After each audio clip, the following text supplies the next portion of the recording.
Hello student, good morning. चलिए, तो आज हम लोग बात करेंगे थर्ड नंबर चैप्टर की ओर। थर्ड नंबर चैप्टर हमारा आवेयु है, जिसको मैट्रिक्स बोलते हैं। तो मैट्रिक्स के बारे में जानेंगे कि मैट्रिक्स होता क्या है और टाइप्स ऑफ मैट्रिक्स जानेंगे। ठीक है। इस वीडियो में हम सिर्फ इस चैप्टर के लिए सिर्फ इसका इंट्रोडक्शन जानेंगे, इंट्रो पार्ट ही जानेंगे।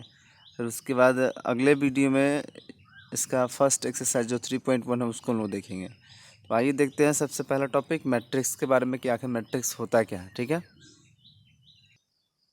चलिए तो देखते हैं। सबसे पहला टॉपिक क्या है? आवेयु, मैट्रिक्स जिसको बोलते हैं। देखिए मैट्रिक्स होता क्या है, समझिएगा।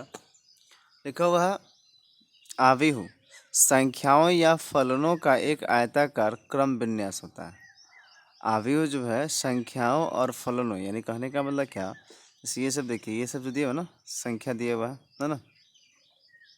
तो संख्याओं का क्या होता है? एक आयताकार क्रम विन्यास होता है। आयताकार समझते हैं, जिसका अपोजिट साइड क्या होता है? इक्वल होता है। आमने सामने वाला जो होता है वो साइड इक्वल होता है, उसको बोलते हैं आयताकार। देखिए इसका आमने सामने वाला जो यानी जो एलिमेंट होगा, अवयव होगा, वो देखिएगा क्या होगा, वो इक्वल होगा। देखिए कैसे होगा। सो इन संख्याओं या फलनों को आवेयु के अवयव तथा प्रविष्टियाँ कहते हैं, जिसको एलिमेंट बोलते हैं। सिंपल जान लीजिए ना, जो आवेयु है ना, ये सब आवेयु है।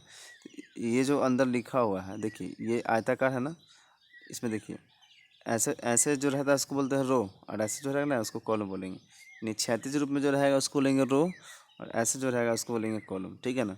तो देखिए, तो ये और ये, इसमें फर्स्ट रो और ये सेकेंड रो, क्या गो रो है? दो गो रो है ना। तो आमने सामने वाला इक्वल। इसमें देखिए, इसमें कॉलम देखिए, ये कॉलम, इसमें कॉलम क्या हुआ? 3 गो है। कॉलम है ना 3 गो, यानी ये 2 इंटू क्या है 3। देखिए आमने सामने वाला इक्वल है। इसमें भी 2 गो, इसमें भी 2 गो, इसमें भी 2 गो है ना। देखिए इसमें 3 एलिमेंट है, इसमें भी 3 एलिमेंट। तो आमने सामने वाला इक्वल है ना। फिर देखिए इसमें 3 एलिमेंट है, 3 एलिमेंट है, 3 एलिमेंट, फिर 3 एलिमेंट, 3 3। तो इस तरह से क्या है ये? नहीं, आमने सामने वाला इक्वल है। तो ये आयताकार भी हो सकता है और वर्गाकार भी हो सकता है। ठीक है ना। तो वही हमने देखिए क्या लिखा उसके बाद। तो अंदर जो रहेगा उसको हम लोग क्या बोलेंगे? एलिमेंट बोलेंगे। जो अंदर जो भी लिखा हुआ है, संख्या रहे चाहे जो भी फलन रहे, ठीक है ना, वो क्या होगा? हमारा एलिमेंट होगा, अवयव होगा, जिसको प्रविष्टियाँ कहते हैं। ठीक है ना। आगे बताया गया है आवेयु के अवयव वर्गाकार एवं आयताकार दोनों रूपों में लिखा जा सकता है। हमने बताया। देखिए ये सब अवयव है, इसको जो है ना क्या बोलेंगे हम लोग? अवयव बोलेंगे। जो अंदर लिखा हुआ है इसको क्या बोलेंगे? अवयव। तो ये वर्गाकार और आयताकार दोनों रूप में लिख सकता है। क्योंकि देखिए इसमें हमने बताया कि इस तरह से लिखा जाएगा ना, ये ऐसे रहेगा, ये रो की संख्या। तो अगर हम आपसे पूछे कि बताइए इसमें रो की संख्या कितना था, देखिए काउंट कीजिए, 1 2 3। रो की संख्या कितना है? 3। और कॉलम की संख्या तो 1 2। तो यही लिख दिया हमने। देखिए 3 इंटू 2 लिखा है। फिर उसी प्रकार से देखिए इसमें रो की संख्या कितना? 1 2 3। 3 हमने लिखा है। कॉलम की संख्या 1 2 3, यानी पहले रो की संख्या लिखा जाता है, उसके बाद कॉलम की। तो वही बात लिखी है कि जो अंदर लिखा हुआ है सबको क्या बोलते हैं? एलिमेंट। देखिए ये वर्गाकार और आयताकार दोनों है। वर्गाकार कहने का मतलब देखिए ये, जैसे 3 इंटू 3। आयताकार कहने का मतलब 3 इंटू 2 बोलिए, ये 2 इंटू 3 बोलिए। ठीक है ना। तो ये सब ये दोनों आयताकार है, ये वर्गाकार है। तो वही बात मैंने बताया। फिर देखिए आगे लिखा हुआ है आवेयु को हम अंग्रेजी वर्णमाला के बड़े अक्षरों द्वारा व्यक्त करते हैं। यानी जब भी आवेयु को दिखाना होगा ना, तो कैपिटल लेटर से दिखाना होगा। जैसे देखिए यहाँ पे ए लिखे हुए हैं, बी लिखे हुए हैं, सी। तो जब भी दिखाना होगा तो कैपिटल लेटर लिखिएगा, कैपिटल लेटर से इसको डिनोट करेंगे। ठीक है, क्लियर है। अंदर जो लिखा रहेगा उसको क्या बोलेंगे? अवयव बोलेंगे, जिसको बोलते हैं एलिमेंट या प्रविष्टियाँ बोलिए। ठीक है ना। फिर बताया हमने कि आवेयु जो है आयताकार और वर्गाकार दोनों रूप में लिखा जा सकता है। फिर मैंने बताया क्या कि आवेयु को जब भी डिनोट करेंगे तो कैपिटल लेटर से डिनोट करेंगे। ठीक है, आगे देखिए फिर बताया गया है। देखिए यहाँ पे बताया, हमें बताया था ना कि क्षैतिज रेखा जिसको हॉरिजॉन्टल लाइन बोलते हैं। क्षैतिज रेखा में जो लिखा रहेगा उसको हम लोग बोलेंगे रो, और जो वर्टिकल में लिखा जाएगा उसको बोलेंगे कॉलम। यानी ऐसे जो रहेगा ना उसको बोलेंगे रो, और जो इस तरह से रहेगा उसको बोलेंगे कॉलम। यानी इस तरह से कहने का मतलब जानते होंगे, आप पढ़े होंगे 2D चैप्टर में, जो नियामक ज्यामिति आप लोग 9th या 10th में पढ़े होंगे। तो उसमें एक्स एक्सिस वाई एक्सिस के बारे में पढ़े हैं। तो एक्स एक्सिस को हम लोग बोलते हैं क्षैतिज रेखा, हॉरिजॉन्टल लाइन, और वाई एक्सिस को बोलते हैं उदग्र या ऊर्ध्वाधर रेखा, जिसको बोलते हैं वर्टिकल लाइन। तो वही, ठीक है ना। तो वही बात देखिए बताया गया है। क्षैतिज रेखाएं आवेयु की पंक्तियां, यानी क्षैतिज रेखा इस तरह से जो होगा वो क्या कहलाएगा? वो पंक्ति कहलाएगा, जिसको हम लोग क्या बोलेंगे? रोह बोलेंगे। और ऊर्ध्व ऊर्ध्व बोलिए या ऊर्ध्वाधर, ठीक ना। ऊर्ध्व रेखाएं आवेयु के स्तंभ, यानी कहने का मतलब इस तरह से, ठीक ना, क्या कहलाएंगे? स्तंभ अर्थात कॉलम कहलाते हैं। ठीक है, क्लियर है। देखिए फिर से समझ लीजिए, जो इस तरह से लिखा रहेगा ना उसको हम लोग क्या बोलेंगे? रो, क्या बोलेंगे? रो, इसको रो बोलेंगे, रो को हिंदी में बोलते हैं पंक्ति, ठीक ना। और जो ऐसे लिखा रहेगा उसको बोलेंगे कॉलम। क्लियर है ना। चलिए अगला जानिए टॉपिक क्या है, आव्यूह की कोटियाँ, order of a matrix, order of a matrix. इसको समझिएगा ये क्या है, कोटि किस प्रकार से लिखते हैं, इसको ज़रा समझने का प्रयास कीजिएगा। पहले इसको देख लीजिए, उसके बाद हम समझाएंगे भी कुछ। देखिए बताएगा क्या, समझिएगा। हमने बोला ना कि पहले रो को लिखेगा, उसके बाद कॉलम को। देखिए इसमें रो की संख्या 3 था तो 3 लिखा, कॉलम की संख्या 2। उसी प्रकार से देखिए इसमें रो की संख्या कितना है ना, 2 है ना। और इस तरह से देखिए ना, ये 1 2, तो 2 हमने लिख दिया। कॉलम की संख्या देखिए 1 2 3, कॉलम की संख्या 3 है, तो 2 गुने 3 लिखा, ठीक है ना। तो यही आव्यूह की कोटि ये हो गया, 2 गुने 3 क्या हो गया, आव्यूह की कोटि हो गया। फिर 3 गुने 2 ये भी आव्यूह की क्या कोटि है, 3 गुने 3 ये भी आव्यूह की क्या कोटि। तो वही बात बताएगा। देखिए यहाँ जो लिखा जाता है, जैसे 3 इंटू है, 3 इंटू 2 है ना, तो इसी को बोलेंगे एम है, इसको बोलेंगे एन। एम किसको डिनोट करेगा, तो रो की संख्या को। एन किसको डिनोट करेगा, तो कॉलम की संख्या को। उसी प्रकार से 3 इंटू 3, तो 3 किसका मान है, एम का, ये किसका मान है, एन का। तो एम किसको दिखाएगा, रो की संख्या को, ये किसको दिखाएगा, कॉलम की संख्या को। जैसे यहाँ पे देखिए 2 इंटू 3, ये कोटि है, आव्यूह की कोटि। अगर पूछा जाए कि बताइए कि आव्यूह की कोटि कितना है, तो 2 गुने 3 बोलेंगे, ठीक है। ये किसको दिखाया, तो रो को, और ये कॉलम की, ठीक है ना। क्लियर है ना, अरे बात समझे। चलिए आगे देखिए अब क्या है, वही बात यहाँ पे बताया। देखिए एम पंक्तियों की संख्या, देखिए यहाँ पे क्या बताया, इसमें इसमें आव्यूह की कोटि में समझिएगा क्या लिखा है, एम पंक्तियों की संख्या। मैंने बताया अभी, एम यानी पहले एम का मान लिखा जाएगा, पंक्ति अर्थात रो की संख्या, तथा एन स्तंभों की संख्या वाले, यानी एन स्तंभ कहने का मतलब कॉलम। हमने बताया था, देखिए रो को क्या बोलते हैं, पंक्ति बोलते हैं, कॉलम को क्या बोलते हैं, स्तंभ। तो वही बात बताएगा कि एम जो है ना, रो की संख्या को दिखाएगा, यानी पंक्ति की संख्या को दिखाएगा, एन कॉलम की संख्या अर्थात स्तंभ की संख्या को दिखाएगा, ठीक ना। वाले किसी आव्यूह को एम गुने एन कोटि का आव्यूह अथवा केवल एम गुने एन आव्यूह कहते हैं। यानी अगर पूछा है कि आव्यूह की कोटि किस फॉर्म में लिखा जाता है, तो बोलेंगे एम इंटू एन के फॉर्म में, जहाँ पर एम क्या होता है, तो एम होता है यानी क्या, कॉलम की संख्या, यानी कहने का मतलब पंक्तियों की संख्या, ठीक है ना। एन क्या होता है, तो सॉरी, एम क्या होता है, तो रो की संख्या, एन क्या होता है, तो कॉलम की संख्या, ठीक ना। एम रो की संख्या, एन कॉलम की संख्या, ठीक है। आगे देखिए फिर क्या बताएगा, जैसे उपर्युक्त, देखिए हमने क्या लिखा, उपर्युक्त उदाहरणों में आव्यूह एक ही कोटि। देखिए तो उपर्युक्त जो उदाहरण लिए हैं उसमें देखिए तो आव्यूह एक ही कोटि कितना है, 2 गुने 3 है, तो वही बात हमने लिखा। आव्यूह बी की कोटि, देखिए आव्यूह बी की कोटि कितना है, 3 गुने 2, तथा आव्यूह सी की कोटि, आव्यूह की सी की कोटि क्या है, 3 गुने 3। क्लियर है ना। इसमें बताइए, इसमें अगर हम पूछे कि बताइए इसमें एम का मान कितना, तो एम का मान बोलिएगा 2, एन का मान 3। इसमें बताइए एम का मान, तो एम का मान 2 हो जाएगा, 3 हो जाएगा, एन का मान 2 हो जाएगा। इसमें एम का मान भी 3 और एन का मान भी क्या हो जाएगा, 3। तो ये आव्यूह की कोटि है, ठीक है ना। आव्यूह की क्या है, कोटि है, जिसको बोलेंगे ऑर्डर ऑफ मैट्रिक्स, ठीक है। आगे देखिए अगला, अब देखिए इसमें एलिमेंट कितना है, अवयव कितना है, ये था कोटि हमने बताया था। अब अवयव की संख्या अगर पूछा जाए तो देखिए काउंट कीजिए, तो इसमें अवयव की संख्या कितना है, 1 2 3 4 5 6, 6 गो है ना। ऐसे आप ना कर सकते, डायरेक्ट गुना कर दिए, 3 दूना कितना, 6, 6 का एलिमेंट है। इसमें देखिए तो क्या एलिमेंट है, अवयव जिसको बोलते हैं, प्रविष्टियाँ बोलते हैं। काउंट कीजिए तो 1 2 3 4 5 6, 6 गो है ना। डायरेक्ट यहाँ से करना दीजिए, 3 दूना 6 हो गया, ठीक है ना। इसमें देखिए तो इसमें क्या एलिमेंट है, देखिए काउंट कीजिए 1 2 3 4 5 6 7 8 9, 9 गो है, तो डायरेक्ट कीजिए ना, 3 गुना 3, 3 तरीके कितना हो गया, 9। आई बात समझ में। तो ये क्या है हमारा, ये हमारा अवयव की संख्या है। फिर से सुन लीजिए, अगर कोटि के बारे में कहा कि बताइए इसका कोटि, तो बोलिएगा 2 गुने 3। अवयव की संख्या तो डायरेक्ट गुना कर दीजिए, नहीं तो काउंट कर लीजिए, 3 दूना 6 हो जाए, काउंट कर लीजिए, ठीक है ना। फिर इसमें अब बताया जाएगा कि बताइए इसका कोटि यानी कोटि बताइए, अवयव की कोटि बताइए, तो लिखिएगा क्या, 3 गुने 2। अगर पूछा जाए कि अवयव की संख्या, तो बस गुना करके लिख दीजिए, 3 दूना 6। इसमें अवयव की कोटि तो 3 गुने 3, अवयव की संख्या तो डायरेक्ट 9 कर दीजिए, ठीक है। तो वही बात देखिए यहाँ पे हमने बताया क्या लिखा है, आव्यूह ए में कुल अवयवों की संख्या कितना है, 2 गुने 3। देखिए तो ए में अवयवों की संख्या पूछ रहे हैं, नहीं एलिमेंट की संख्या। देखिए एक हमने बताया ना 6 गो है, तो वही लिखा 2 गुने 3 बराबर कितना कर दिया हमने, 6। फिर आव्यूह बी में कुल अवयवों की संख्या देखिए, फिर देखिए 3 गुने 2 करेंगे तो 3 गुना कितना हो जाएगा, 6। तथा आव्यूह सी में, देखिए तो आव्यूह सी है यही ना, यानी मैट्रिक्स सी में कुल अवयवों की संख्या देखिए कितना होगा, 3 गुना 3, 3 3 कितना हो जाएगा, 9। वही हमने बताया, ठीक है। तो कोटि पूछा जाएगा तो इस तरह से बोलिएगा, 2 गुने 3 या 3 गुने 2 या 3 गुने 3, जो भी हो। अवयव की संख्या तो काउंट कर लीजिए, यानी तो डायरेक्ट मल्टीपल करके लिख दीजिए, ठीक है। क्लियर है ना, यहाँ तक क्लियर है। अब आगे देखिए इसमें क्या बताया गया है, समझिएगा इस बात को, चूँकि ये आपका इंपॉर्टेंट क्वेश्चन को करने के लिए, ठीक है ना। देखिए क्या लिखा हुआ किसी भी अवयव के कुल अवयवों की संख्या एम गुने एन, यानी कहने का मतलब कोई भी अवयव है उसके अवयव की संख्या निकालना होगा, तो क्या लिखोगे, एम गुने एन लिखेंगे, ठीक है ना। अवयव के कुल जैसे देखिए अवयवों की संख्या निकालना तो गुना कर दी थे ना, यहाँ पे देखिए गुना किए थे, किसमें किससे गुना किए थे, ई एम का मान, एन का मान, एम का मान, एन का मान, ये भी एम का मान, ये भी एन का मान, तो गुना किए थे। तो वही बात हमने लिख दिया क्या कि किसी भी अवयव का अगर अवयव की संख्या निकालना हो, कुल अवयव की संख्या, तो डायरेक्ट क्या कर देंगे, एम गुने एन।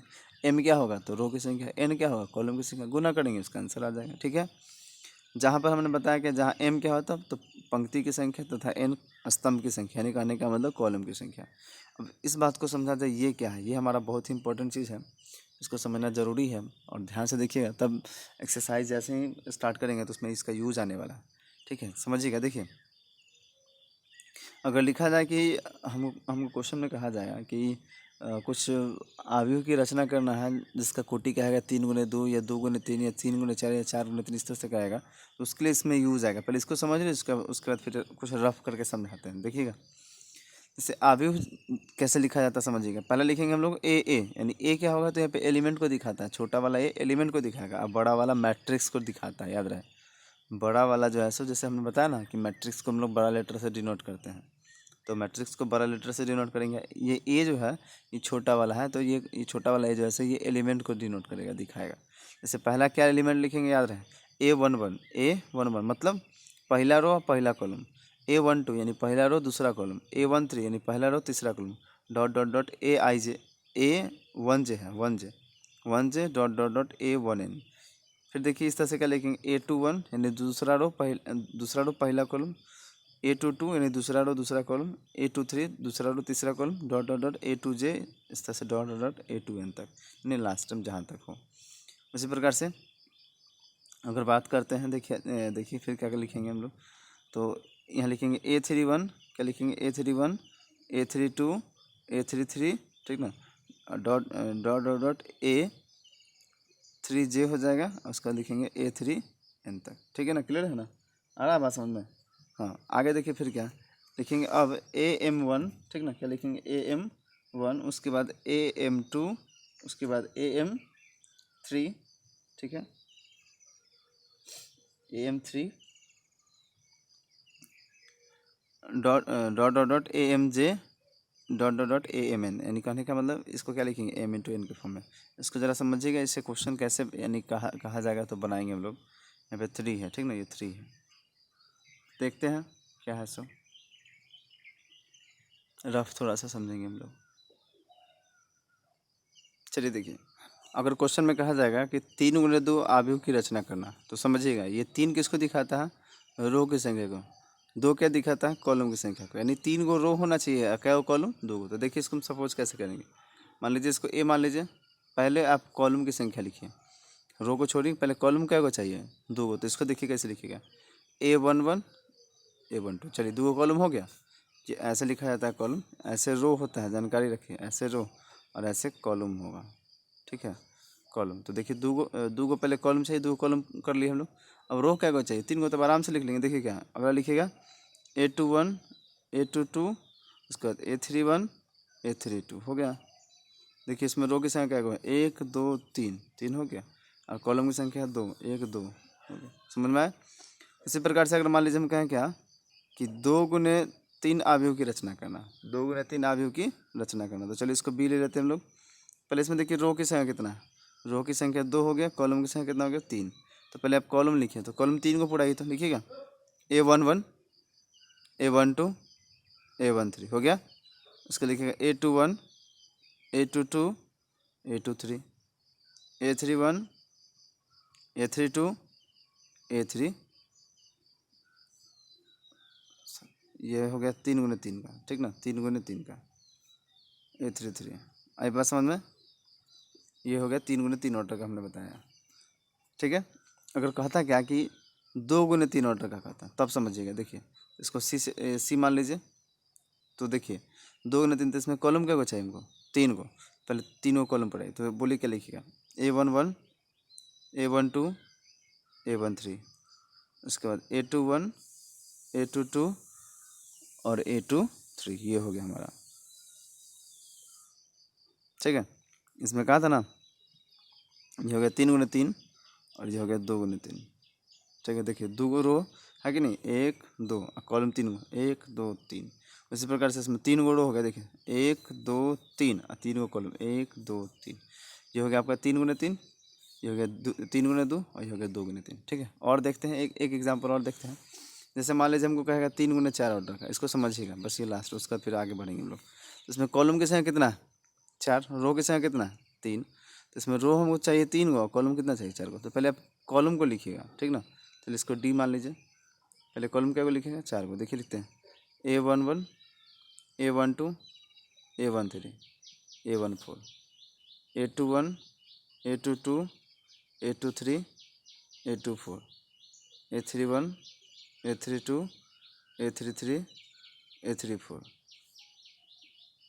ठीक है, देखिए इसमें क्या को चाहिए 3 रो, देखिए 3 रो हो चुका है, 1 2 3, 3 रो हो चुका है। कॉलम क्या को चाहिए 4 को, 1 2 3 4 हो गया, समझ में आया। पहले कॉलम क्या को चाहिए था 4 को, देखिए 4 को हुआ कि नहीं, पहले कॉलम लिख लीजिएगा 1 2 3 4, चारों कॉलम हो गया और रो 3 को, तो 1 2 3। ठीक है, क्लियर है, आया बात समझ में।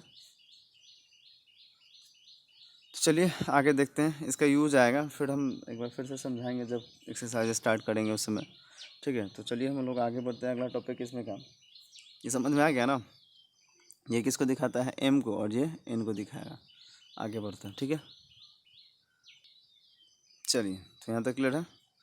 अब देखिए इसमें क्या लिखा, अथवा इस बात को समझिएगा, इसी के लिए हम क्या लिखे, एक किसको डिनोट करेगा, तो बताया बड़ा वाला एक किसको डिनोट करेगा आव्यूह को, और छोटा वाला जो है सो छोटा वाला जो है किसको किसको डिनोट करेगा, तो एलिमेंट को। देखिए एलिमेंट किस फॉर्म में लिखा जाएगा, AIJ के फॉर्म में। किसके फॉर्म में, AIJ। आई क्या दिखाएगा, तो आई दिखाएगा यानी पंक्ति का, किसको दिखाएगा पंक्ति, यानी कौन सा पंक्ति में है।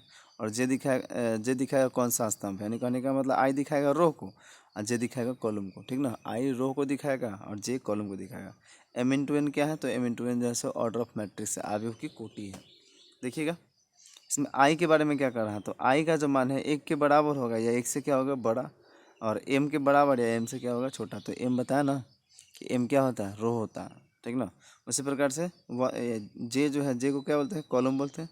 तो जे का मान जो है 1 के बराबर होगा या 1 से बड़ा होगा, n के बराबर या n से छोटा होगा। ठीक ना, जहाँ आई और जे किससे बिलोंग करेगा, तो n से बिलोंग करेगा। ठीक है ना, देखेंगे समझेंगे और भी क्वेश्चन करेंगे तो क्लियर होते जाएगा धीरे धीरे। देखिए क्या लिखा है, आई बी पंक्ति के अवयव आई जो है क्या है, पंक्ति के अवयव। तो देखिए ये जो है ना, ये आई जो है पंक्ति का अवयव। देखिए क्या है, AI1 AI2 AI3 dot dot dot AIN। जबकि जे जो है सो जे क्या लिखा है, जे वे स्तंभ अथवा A1J A2J A3J dot dot dot AMJ है। नहीं तो कहने का मतलब क्या, ये जो लिखा हमने एलिमेंट्स जो लिखा है ये रो को दिखाता है। ठीक है ना, किसको दिखाता है, रो को। यानी आई वाला दिखाएगा रो को और जे वाला किसको दिखाएगा, कॉलम को। सिंपल यही बात समझिए। ठीक ना, आई किसको दिखाएगा, रो को, और जे किसको दिखाएगा, कॉलम को दिखाएगा। ठीक है, आगे देखते हैं हम लोग। देखिए अब क्या बताया गया अगला ये सामान्यतः AIJ, तो हमने बताया AIJ किसको डिनोट करेगा, तो ये दिखाएगा आपको रो को और कॉलम को। ठीक ना, ये एलिमेंट को, सिंपल कहा जाए कि एलिमेंट को दिखाता है। तो हमने क्या लिखा, आई भी पंक्ति और जे वे स्तंभ में आने वाला अवयव होता है। बता लीजिए कि AIJ किसको दिखाएगा, तो AIJ एलिमेंट को दिखाता है, अवयव को दिखाता है। हम इसे ए का AIJ व अवयव भी कहते हैं। हमने बताया कि AIJ किसको दिखाएगा, अवयव को, M×N किसको दिखाएगा, तो आव्यूह की कोटि को। याद रखिए AIJ अवयव को, M×N आव्यूह की कोटि को दिखाएगा। ठीक है, देखिए आगे उसके बाद फिर हमने क्या लिखा, किसी M×N कोटि के आव्यूह को प्रकट करने के लिए संकेत A = AIJ M×N का प्रयोग करते हैं। यानी कहने का मतलब आव्यूह का कोटि दिखाना होगा, तो इस तरह से हम लोग दिखाएंगे। ठीक ना, याद रखिएगा आव्यूह के कोटि को दिखाने के लिए, प्रकट करने के लिए। ठीक ना, इस प्रकार से हम लोग दिखाते हैं। तो A = AIJ क्या लिखेंगे, M×N। ठीक है, आगे देखिए फिर क्या बताया गया है, उसके बाद बताया गया है अवयव के अवयव वास्तविक या काल्पनिक दोनों हो सकते हैं। यानी अवयव कहने का मतलब हमने बताया था जो अंदर लिखा जाता है। ठीक ना, तो रियल भी हो सकता है और इमेजिनरी भी बोलते हैं। ठीक ना, इमेजिनरी भी हो सकता है। लेकिन हम इस अध्याय में केवल वैसे अवयव के बारे में विचार करेंगे जिनके अव्यय वास्तविक संख्या है। यानी कहने का मतलब, लेकिन इस अध्याय में हम लोग ऐसा पढ़ेंगे जो सिर्फ रियल नंबर है, जिसका अव्यय रियल नंबर होगा उसी के बारे में हम लोग पढ़ेंगे, इमेजिनरी के बारे में नहीं पढ़ेंगे। अथवा वास्तविक मानों को ग्रहण करने वाले फलन होंगे। चाहे वास्तविक मान को ग्रहण करेगा, वास्तविक मान उसका आएगा, उसी को हम लोग लेकर सॉल्व करेंगे और पढ़ेंगे। ठीक है, अब पढ़ते हैं टाइप्स ऑफ मैट्रिक्स। समझिएगा, ये भी इम्पोर्टेंट है, समझते चलिए। क्या है देख लीजिए ज़रा। पहला है स्तंभ अवयव, जिसको बोलते हैं कॉलम मैट्रिक्स। ठीक ना, ये देखिएगा स्तंभ क्या होता है, हमने बताया क्या, इस तरह से रहेगा तो पंक्ति बोलेंगे जिसको रो बोलेंगे, और ऐसे रहेगा तो स्तंभ जिसको कॉलम बोलते हैं। देखिए पहला हमारे क्या है, कॉलम मैट्रिक्स। लिखा है क्या कि वैसा अवयव जिसमें केवल एक स्तंभ होता है उसे स्तंभ अवयव कहते हैं। यानी जिसमें एक केवल स्तंभ होगा, यानी ऐसे सिंपल ऐसे। ठीक ना, देखिए ये है ना, इसी को क्या बोलेंगे, स्तंभ। तो देखिए स्तंभ जिसमें एक स्तंभ होगा, यानी जिसको बोलेंगे, जिसमें एक कॉलम होगा उसको बोलेंगे कॉलम मैट्रिक्स। सिंपल। देखिए अब देखिए, ये तो कॉलम जानते हैं कि कॉलम ऐसे लिखा जाता है, और रो इस तरह से, कॉलम ऐसे, ये ऐसे कहा जाए, ऐसे कॉलम, इस तरह से रो। ठीक है ना, तो देखिए तो इसका अगर ऑर्डर लिखना हो तो कैसे लिखिए, देखिए तो इसमें रो की संख्या कितना है, 1 2 3। रो की संख्या कितना हो गया, 3, और कॉलम की संख्या 1, तो ये में हो गया। ये ऑर्डर ऑफ मैट्रिक्स लिखिए। फिर आगे देखिए, इसमें रो की संख्या कितना है, 1 2 3 4, तो लिखिए 4 गुने 1। ठीक है ना, कॉलम एक गो है, चूँकि कॉलम एक ही गो होगा। देखिए फिर आगे इसमें रो की संख्या देखिए, 1 2, 2 गो है तो 2 लिख दिया हमने, और कॉलम की संख्या कितना, तो 1 हो गया। उसी प्रकार से देखिए तो इसमें रो क्या गो है, तो एगो रो है, एगो कॉलम हो गया। ठीक है, आया बात समझ में। यानी बोलेंगे क्या कि जिसमें एगो कॉलम होगा ना उसको बोलेंगे कॉलम मैट्रिक्स। ठीक है, उसी प्रकार से रो मैट्रिक्स समझिए, वैसा अवयव जिसमें केवल एक पंक्ति होता है, जिसमें एगो रो होगा ना, एगो रो। जैसे देखिए एगो कॉलम तो कॉलम मैट्रिक्स, एगो रो तो रो मैट्रिक्स। तो उसी प्रकार से देखिए क्या लिखा है, वैसा अवयव जिसमें केवल एक पंक्ति होता है, जिसमें यानी एगो रो होगा, उसको बोलेंगे रो मैट्रिक्स। जैसे देखिए ये ऐसे है, रो ऐसे होता है ना, तो रो देखिए इसमें क्या होगा, एक ना, तो एक रो हो गया। कॉलम देखिए क्या है, 1 2 3 4, तो 4 गो कॉलम हो गया। उसी प्रकार से देखिए रो क्या है, एगो है, हो गया एक। कॉलम क्या होगा देखिए तो 1 2 3, तो 3 लिख दिए। ठीक है, समझ में आ रहा। उसी प्रकार से फिर देखिए इसमें रो क्या है, तो एगो, कॉलम क्या है, तो 1 2, 2 हो गया। इसमें रो क्या है, रो क्या है, एगो है ना, एगो, कॉलम भी एगो, 1 गुने 1 लिख दिए। क्लियर है ना। ये रो मैट्रिक्स और कॉलम मैट्रिक्स क्लियर है। अब अगला देखेंगे, थर्ड है स्क्वायर मैट्रिक्स के बारे में समझेंगे, जिसको बोलेंगे वर्ग अवयव।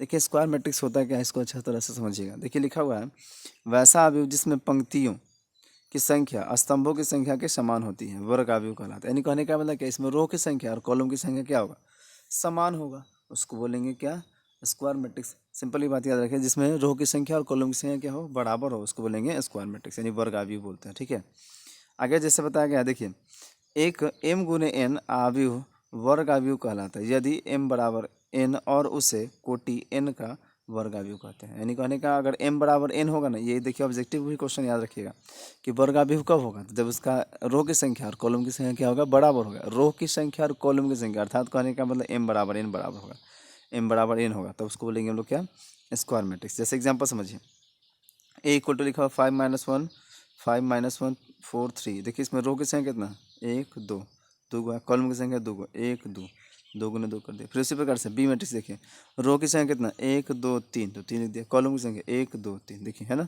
समान है ना, यानी रो की संख्या और कॉलम की संख्या समान है, तो इसको बोलेंगे स्क्वायर मैट्रिक्स। फिर देखिए इसमें रो की संख्या कॉलम की संख्या समान है, इसको बोलेंगे स्क्वायर मैट्रिक्स। ठीक है ना, आगे देखिए क्या बताया गया, व्यापक रूप से A equal to A I J m into N, यानी कहने का मतलब m इंटू एम। देखिए याद कीजिए, यहाँ पे m इंटू एन लिखा था ना, लेकिन यहाँ पे m इंटू एम क्यों लिखे हैं, चूँकि देखिए m किसके इक्वल है, n के, तो यहाँ जो n लिखते हैं क्या, n m के इक्वल, तो m इंटू एम नहीं लिख सकते हैं, या n इंटू एन, चूँकि दोनों तो इक्वल है ना। अरे m गुने n लिखिए, तो n का जब चेंज कर दीजिए, तो n किसके बराबर, m के बराबर, यहाँ पे लिख सकते हैं m। ठीक है, तो दोनों क्या होगा, इक्वल होगा। या तो इसको m गुने m कर दीजिएगा, नहीं तो n गुने n। जैसे कि हमने बताया कि जैसे देखिए m इंटू एन के फॉर्म में लिखा जाता है ना, m बराबर क्या जानते हैं, n जानते हैं, तो m का m रख दीजिए। देखिए n के जगह क्या कर सकते हैं, m कर सकते हैं, यही बात हमने लिखा। या इसको भी ऐसे कर दीजिए, m किसके बराबर, n के बराबर, तो लिखिए n गुना n। ठीक है, तो वही बात लिखा हुआ। ठीक है ना, एक एम या एन कोटि का वर्ग अवयव कहलाता है। यानी सिंपल जान लीजिए, जिसमें रो की संख्या और कॉलम की संख्या समान होगा उसको बोलेंगे हम लोग स्क्वायर मैट्रिक्स बोलेंगे, वर्ग अवयव बोलेंगे। आगे देखिए फिर क्या बताया गया है यदि ए, समझिएगा अच्छा से, यदि ए आई जे, ए किसको दिखाता है अवयव को, ए आई जे सॉरी ए दिखाता है अवयव को, ए आई जे दिखाता है अवयव को। बताया गया देखिए एक एन कोटि का वर्ग अवयव है तो अवयव यानी अवयव को प्रविष्टि बोलते हैं। तो अवयव प्रविष्टियाँ A11 A21 sorry A22 dot dot dot ANN को अवयव ए के विकर्ण के अवयव कहते हैं। ये क्या होता है इसको हम समझेंगे, ठीक है ना। ये क्या होता है इसको हम समझेंगे। A11 A22 ये डॉट डॉट डॉट ANN, यानी कहने का मतलब दोनों क्या होगा, रो की संख्या और कॉलम की संख्या इक्वल, रो की संख्या और कॉलम की संख्या इक्वल, यही बात बताता है, ठीक है ना। रो की और कॉलम की, ठीक है ना, इक्वल। तो उसको हम लोग क्या बोलेंगे, विकर्ण अवयव, ठीक है। कौन सा विकर्ण, यानी वो विकर्ण कहलाता है, वो अवयव यानी अवयव का विकर्ण अवयव कहलाता है। वो अवयव का क्या कहलाएगा, विकर्ण अवयव कहलाता है। एग्जाम्पल से क्लियर करेंगे हम ये कैसे होगा सो, ठीक है। जैसे देखिए यही ना A11 A22 A23, देखिए विकर्ण है या नहीं है ना, विकर्ण है ना। क्रॉस जानते हैं विकर्ण ऐसे होता है ना, जैसे मान लीजिए ये आयत हमने दे दी, ये आयत, ये विकर्ण होता है ये तो उसी प्रकार से देखिए विकर्ण, तो वही बात बताया गया, ठीक है, क्लियर है ना। चलिए अगला टॉपिक देखते हैं। अगला क्या होगा हमारा, अगला जो है विकर्ण अवयव ही होगा, जिसको बोलेंगे हम लोग डायगोनल मैट्रिक्स। डायगोनल मैट्रिक्स समझिएगा वो क्या होता है सो देखते हैं डायगोनल मैट्रिक्स के बारे में। डायगोनल मैट्रिक्स को कैसे डिफाइन करेंगे, लिखा हुआ है विकर्ण अवयव डायगोनल मैट्रिक्स क्या होगा। देखिए लिखा हुआ एक वर्ग विकर्ण, एक वर्ग अवयव, समझिएगा एक वर्ग अवयव बी, इसको हम सपोज किए बी सपोज किए हम, ठीक है ना। तो अगर कोई पूछे कि बताइए विकर्ण अवयव क्या होता है, तो विकर्ण अवयव जब भी होगा ना तो स्क्वायर मैट्रिक्स होगा, याद रहा। विकर्ण अवयव कब होगा, तो वो स्क्वायर मैट्रिक्स रहेगा तभी होगा। तो देखिए वही बात बताया हमने, क्या लिखा है, एक वर्ग अवयव B I J equal to M into M, यानी हमने बताया ये दोनों क्या होगा, इक्वल होगा। जब भी वर्ग होगा तो ये दोनों इक्वल होगा, याद रहा, ठीक है ना। विकर्ण अवयव कहलाता है यदि विकर्ण के अतिरिक्त इसके अन्य सभी अवयव शून्य होते हैं, अर्थात एक अवयव B equal to B I J M गुने एम विकर्ण अवयव कहलाता है यदि B I J equal to zero जब I equal to not J हो। यानी कहने का मतलब क्या, सिंपल जान लीजिए, इसका विकर्ण वाला जो होगा से कोई ना कोई यानी एलिमेंट होगा, कुछ ना कुछ एलिमेंट होगा, लेकिन जीरो को छोड़कर, इसको छोड़ के इसके बाद यानी विकर्ण वाला को छोड़कर जो भी होगा सब जीरो होगा। सब विकर्ण वाला को छोड़कर बाकी सब क्या होगा, जीरो। देखिए विकर्ण वाला ना कोई ना कोई डिजिट है, कुछ ना कुछ है, लेकिन ये सब क्या है, जीरो। उसी तरह से देखिए यहाँ पे कुछ ना कुछ है, यहाँ पे कोई ना कोई अंक है, वो निकालने का मतलब कोई भी हो सकता है, रियल नंबर कोई भी हो सकता है, ठीक है ना।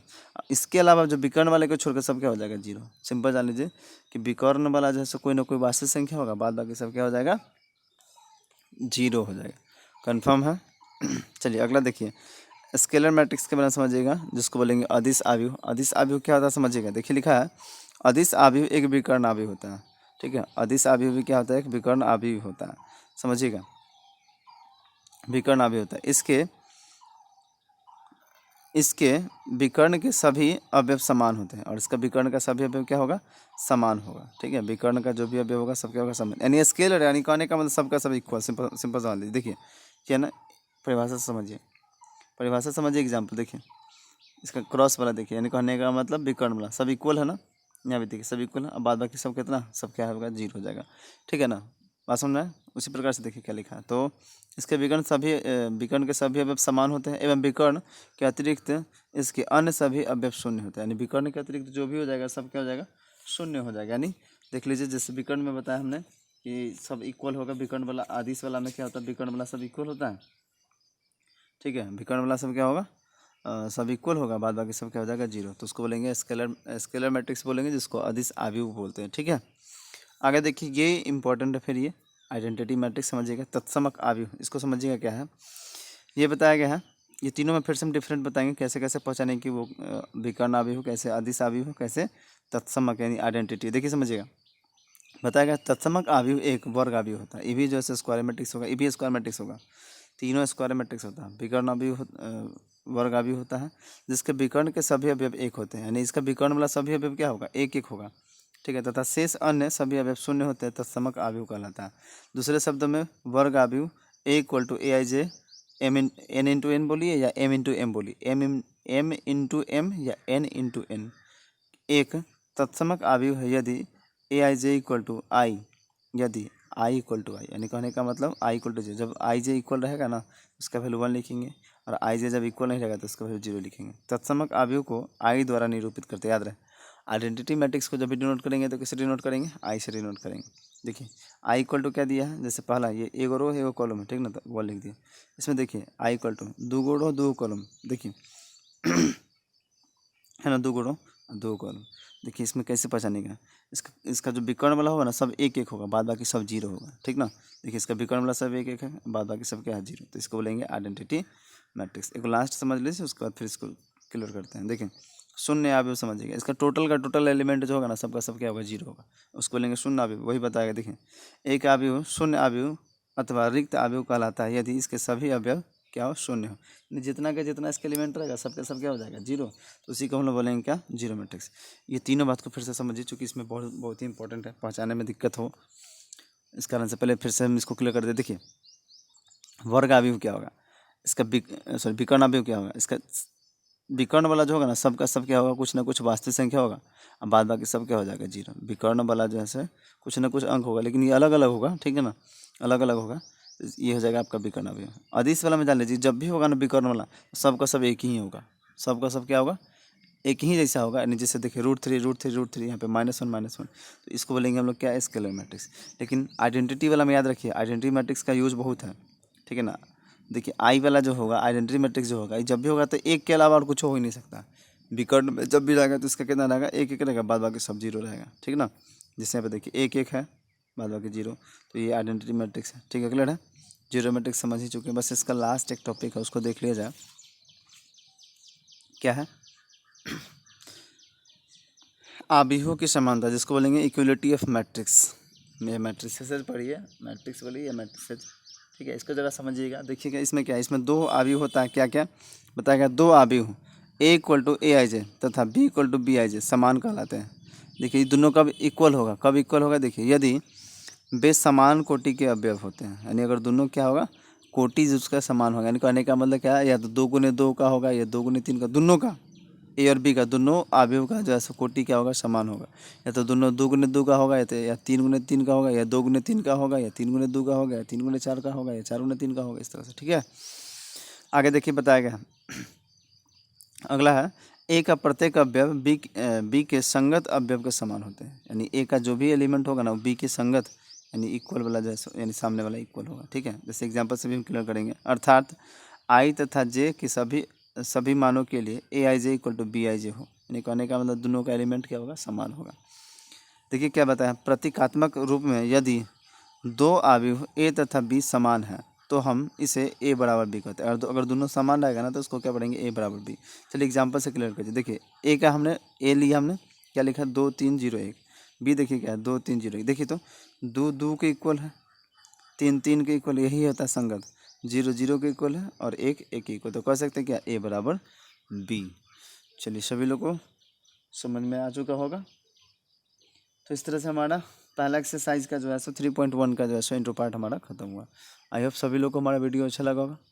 अगर वीडियो अच्छा लगा है तो प्लीज़ लाइक शेयर सब्सक्राइब जरूर से जरूर करें। Thank you.